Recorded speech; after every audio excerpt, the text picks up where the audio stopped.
Alex Haley எழுதின 7 தலைமுறைகள் தமிழ் இருக்கு. ரூட்ஸ்ன்னு வந்திருக்கு. இந்த நாவல் ஒரு வெள்ளைக்காரர் எழுதினாரு. வெள்ளைக்காரன்னு சொல்ல முடியாது, அவரும் கருப்பர் தான். அவர் 7 தலைமுறைக்கு முன்னாடி இவர் கருப்பராக தான் இருந்திருக்காரு. இவங்களுடைய மூதாதையர்கள் எல்லாருமே கருப்பர்கள்.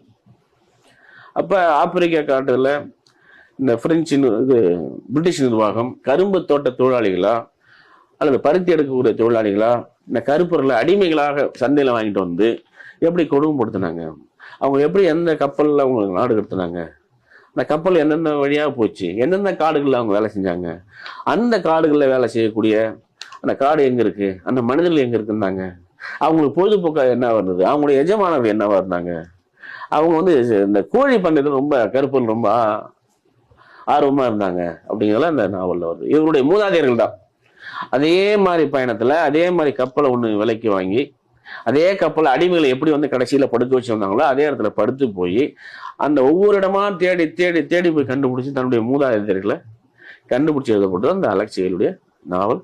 அலெக்ஸ் ஹேலி எழுதின 7 தலைமுறைகள் தமிழ் இருக்கு. ரூட்ஸ்ன்னு வந்திருக்கு.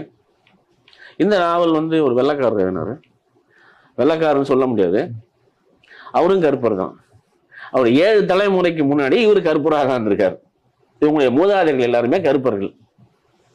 அப்ப ஆப்பிரிக்கா காட்டுல இந்த பிரெஞ்சு பிரிட்டிஷ் நிர்வாகம் கரும்பு தோட்ட தொழிலாளிகளா அல்லது பருத்தி எடுக்கக்கூடிய தொழிலாளிகளா இந்த கருப்பர்களை அடிமைகளாக சந்தையில வாங்கிட்டு வந்து எப்படி கொடுமைப்படுத்தினாங்க, அவங்க எப்படி எந்த கப்பல்ல அவங்க நாடு கடத்தினாங்க, அந்த கப்பல் எந்தெந்த வழியா போச்சு, எந்தெந்த காடுகள்ல அவங்க வேலை செஞ்சாங்க, அந்த காடுகள்ல வேலை செய்யக்கூடிய அந்த காடு எங்க இருக்கு, அந்த மனிதர்கள் எங்க இருக்குன்னாங்க, அவங்களுக்கு பொழுதுபோக்கா என்ன வருது, அவங்களுடைய எஜமானர்கள் என்னவா இருந்தாங்க, அவங்க இந்த கோழி பண்ணையில ரொம்ப கருப்பர்கள் ரொம்ப ஆர்வமா இருந்தாங்க அப்படிங்கிறதெல்லாம் இந்த நாவல்ல வருது. இவருடைய மூதாதையர்கள் தான் அதே மாதிரி பயணத்துல அதே மாதிரி கப்பலை ஒண்ணு விலைக்கு வாங்கி அதே கப்பலை அடிமைகளை எப்படி கடைசியில படுக்க வச்சு வந்தாங்களோ அதே இடத்துல படுத்து போய் அந்த ஒவ்வொரு இடமா தேடி தேடி தேடி போய் கண்டுபிடிச்சு தன்னுடைய மூதாதையர்களை கண்டுபிடிச்சு